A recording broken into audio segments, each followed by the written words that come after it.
Na audiência pública sobre a violação de direitos humanos por parte da OAB, o deputado federal Marcos Feliciano perguntou para o Dr. Oswaldo Ribeiro Júnior, representante da ordem e responsável pela área jurídica da entidade, se a entidade estava pronta para enfrentar uma CPI.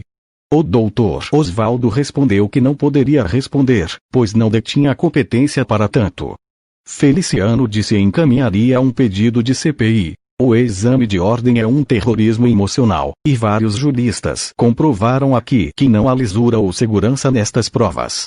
Eu sou radical nesse caso, e acho que a extinção do exame seria um melhor caminho. Além disso, é preciso abrir a caixa preta da OAB e mostrar os bastidores desse exame, disse. Logo após o fim da audiência, o deputado foi cercado por vários dos presentes para tirar fotos. Passado o frisson, aproximei-me dele e perguntei: deputado, e a CPI? Como o senhor pretende fazer? Feliciano, muito solícito, respondeu que provavelmente não seria ele a protocolar o pedido, pois sua imagem encontrava algumas resistências, e que, talvez, o deputado Bolsonaro, um parlamentar muito corajoso, poderia encaminhar esse pedido.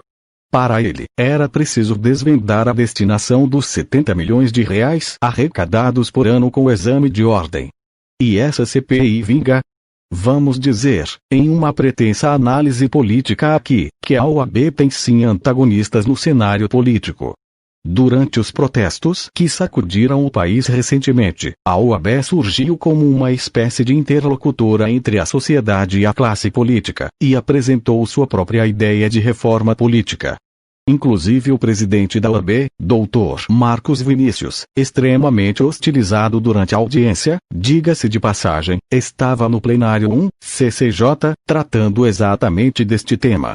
Tal protagonismo da OAB encontra narizes torcidos na classe política, entre eles o do deputado Eduardo Cunha, que publicamente já hostilizou a ordem por conta deste tema, a reforma política, afora o exame de ordem em si. Já existia um grupo, antes disso tudo estourar, interessado no fim do exame de ordem, incluindo aí os deputados Cunha, Bolsonaro e Feliciano, a bancada evangélica, irritada com o apoio da OAB à causa dos grupos GLBT, e mais um grupo indistinto de parlamentares. Com a tentativa de assumir o protagonismo da reforma política, a ordem cutucou seus antagonistas, e esses, evidentemente, estão procurando caminhos para retaliar. A CPI pode até ter uma pretensa causa legítima, mas, no fundo, ela visa atingir a instituição e seu papel social.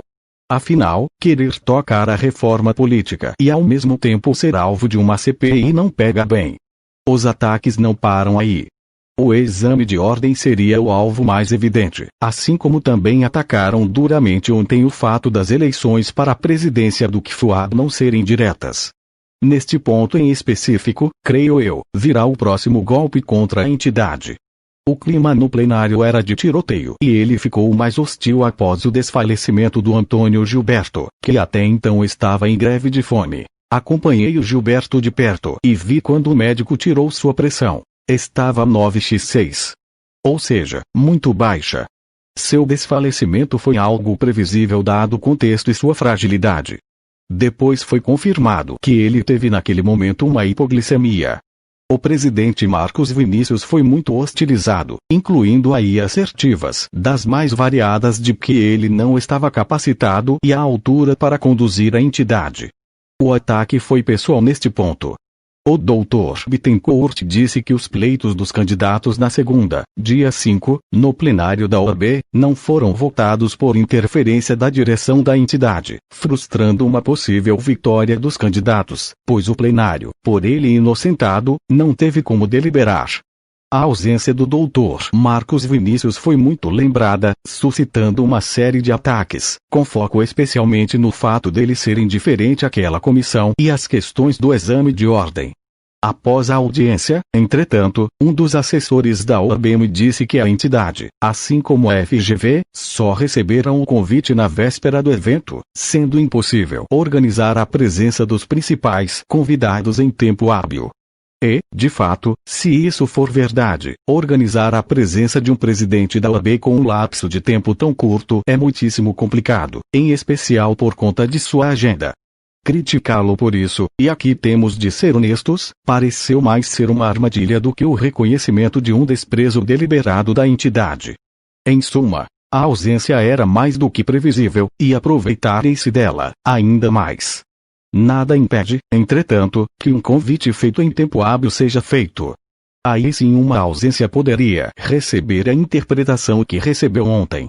E talvez isso ocorra mesmo, pois o clima de animosidade era explícito e a CPI tem tudo para ao menos ser tentada, afora a apresentação de uma série de projetos contra os interesses da entidade, ou mesmo o emprego ou maior empenho em projetos já em tramitação contrários aos interesses da OAB.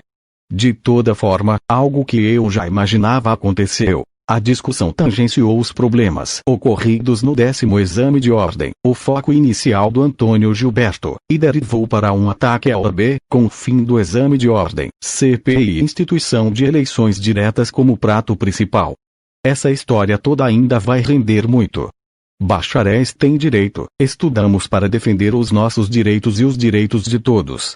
Não podemos nos calar, a causa é justa, bacharéis têm direito, somos todos advogados. Até o próximo vídeo. Obrigado.